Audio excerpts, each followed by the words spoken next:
Well, hello there. Thank you for joining me for my next episode of Bob Being Bob. And this particular episode is going to be a topic that I know quite a bit about and that I have a great deal of experience. And one of my favorite topics, surviving a plane crash, a catastrophic plane crash. I've done a lot of research on this. I've read an awful lot about this. Let me just say before I get started, there's a very, very slight chance, way less, of getting in a plane crash than even a car crash. Very, very rare. The odds are very low, but might as well be prepared in the event that you do end up in this situation. To get started, there's 3 stages that we go through during a disaster, and this is really, really important. The first stage is denial. When 9/11 happened and I was there, I was one of the rescuers. They did a study afterwards. Columbia University interviewed 5,000 survivors, and over 80% of them in the denial phase went back to their desks, slowly collected their things, very, very common this is, called their friends and family. It took, on average, 80 seconds per floor to evacuate, which is far too slow. With an organized, practiced evacuation, they should have been able to get out of the building in about 3 minutes total from the 40, 50, 60s floor. So there's denial, which a large percentage of people get stuck in and never come out of and do not survive because of this. The next stage, deliberation. This is where you're saying, what do I do? What do I do? What do I do? What do I do? Another stage that can be debilitating, and many people, if they didn't get stuck in denial, definitely get stuck in deliberation. And then the final stage, and the most important stage, and one you need to get to as quick as possible, is action. I've had a lot of training, I've had a lot of experience, and still, my 3 stages would go like this. Okay, this is a plane crash, I can't believe this is really happening.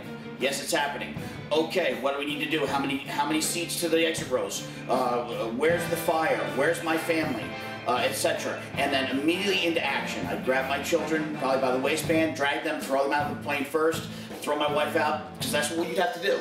They would probably be mulling around in like they say, a deer in the headlights. So denial, deliberation, get to action as quick as possible. If you read about it once or twice, you listen to the show, this will speed up your movement to action by quite a bit, just if you're watching me now. It'll probably make the difference.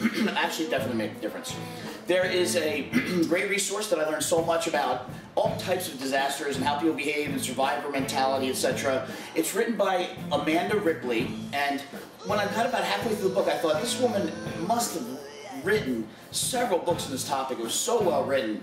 I looked her up, and this is actually her first book. She's a staff writer for Time magazine, and she does an excellent job. She really does. She talks about fires, some of the notable fires, plane crashes, a lot about heroes and how they act and what constitutes a hero. The one characteristic I have that would put me in that class is I have a much higher,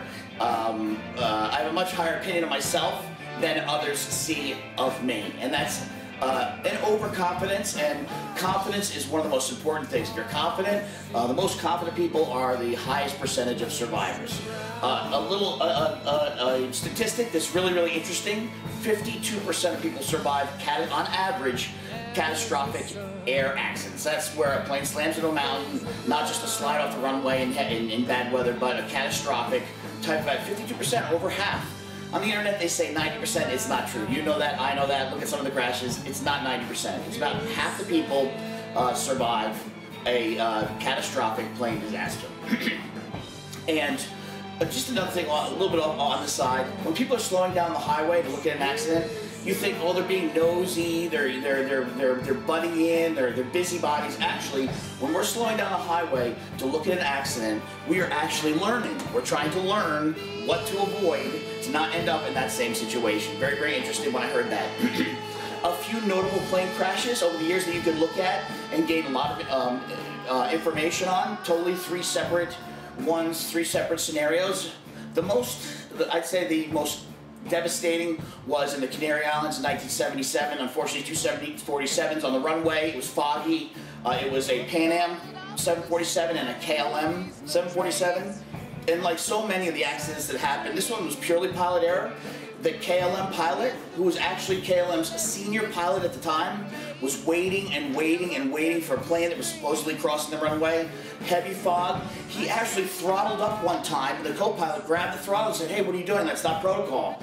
And then they sat for another 2 hours, and then the second time, when he throttled up, the co-pilot didn't stop him.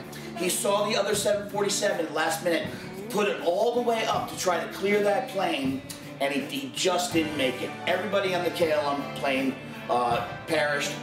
200 and I think maybe it was 300 on the Pan Am plane died. 61 survivors on the Pan Am plane only. 583 total. I think that was one of the worst, if not the worst. And it happened on the ground, and it was pilot error.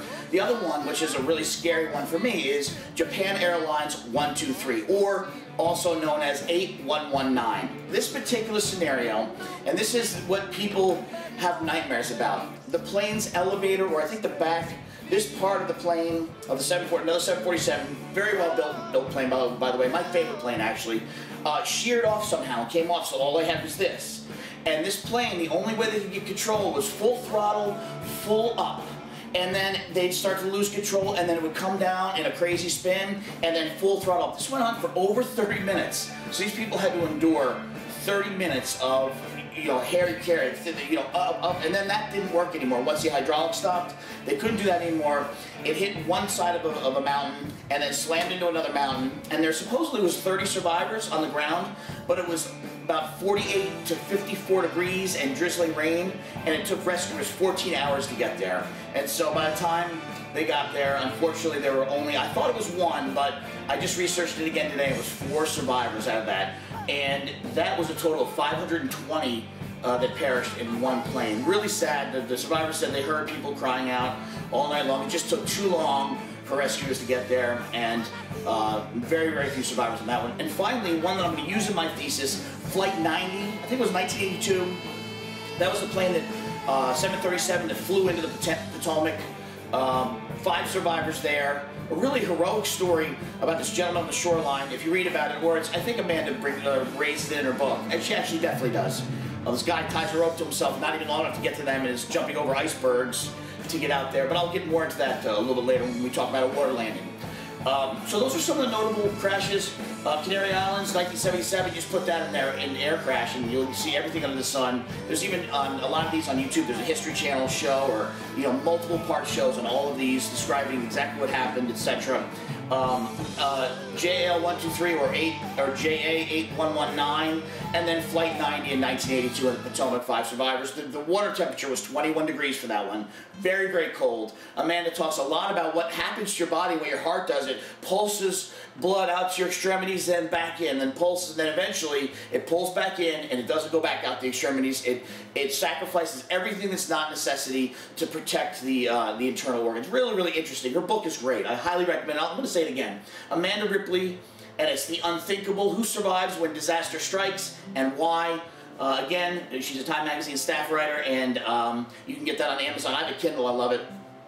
Here are a few things that will help you survive a plane crash. And again, I don't want to be scared or shocked. Very, very slight chance. I've flown so much. I've come close maybe once or twice actually, but very, very few incidences of airline. I think we had like 7 or 8 years in this country without one, and lengthy or periods where we multiple years without a plane crash. First thing, listen to the safety presentation. I know it's boring, you want to get on your vacation or your business trip or wherever you're going. It is tantamount that you listen to the presentation for several reasons. The most important reason is each plane is different in their position for crash. Some are down, some are against the back. It's all different. So I'd like to know what is the correct position, because if you don't get in the right position, you won't be able to survive the impact if you hit the ground or water. So listen to the presentation. Read the safety card. I know this is another one that people laugh at me. In the Potomac crash, the 5 survivors who made it all had one thing in common. They all read the safety card, and that's when people who study these sort of things, investigators and researchers, started looking at that, and they found that some say as high as 25 times better chance of surviving if you read the safety card. Anywhere from 5 times to 25 times, depending upon where you go.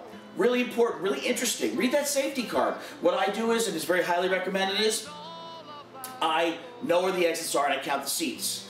Also, aisle path lighting, because most of these accidents will be a lights out, blackout completely situation. So you need to know, in the aisle path lighting, when it changes color, that's where there's an exit. okay? And I usually just quickly count 1, 2, 3, 4, 5, 6, 7, 8, 9, 12 forward, 15 back, because when the disaster happens, the last thing you want to do is think. You won't be able to. Trust me. I'm a survivor, an experienced, extensive military experience, and you're not able to think. If someone would say, what's 2 times 2? You would not be able to come up with the answer. You don't want to be thinking during these situations. You want to hear it, listen to this a few times, maybe read a little bit about it, and then it'll leave an imprint on your brain, and you will act naturally. People who don't even consider that anything would happen and do no preparation, a lot of times their brain makes the wrong decision. They go back to their seat and they buckle in, and they're found that way when rescuers come. Obviously, they've expired.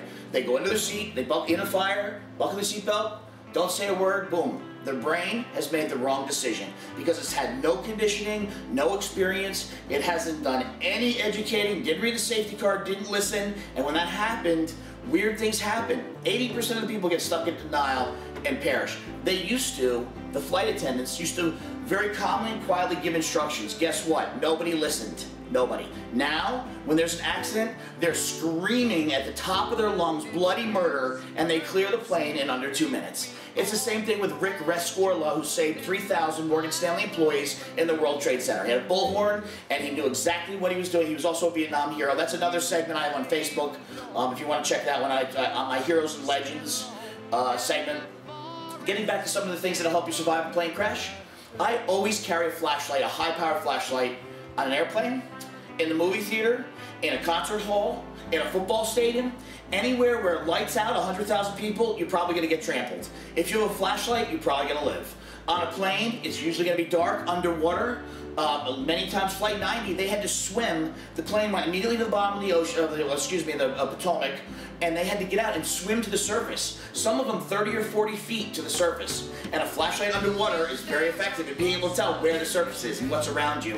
And so I carry a flashlight a lot. I have one in my briefcase. I have it with work every day.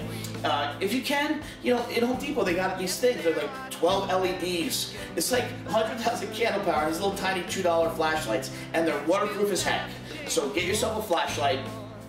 If you end up in a situation where you're in a water landing situation, one of the biggest mistakes that people make is they deploy again, having no training or not giving any thought, inside the plane. Those who deployed their life vests inside the plane in Potomac Flight 90 did not get out. Because what that does is that immediately brings you to the top of the plane. You can't swim. You can't go under. And they're really powerful. They will hold you above water in that plane, and you'll die. So you need to wait till you're completely clear of the plane. The minute you hit that water, though, you need to deploy that because, and I just learned this yesterday, it is nearly impossible to swim in jet fuel.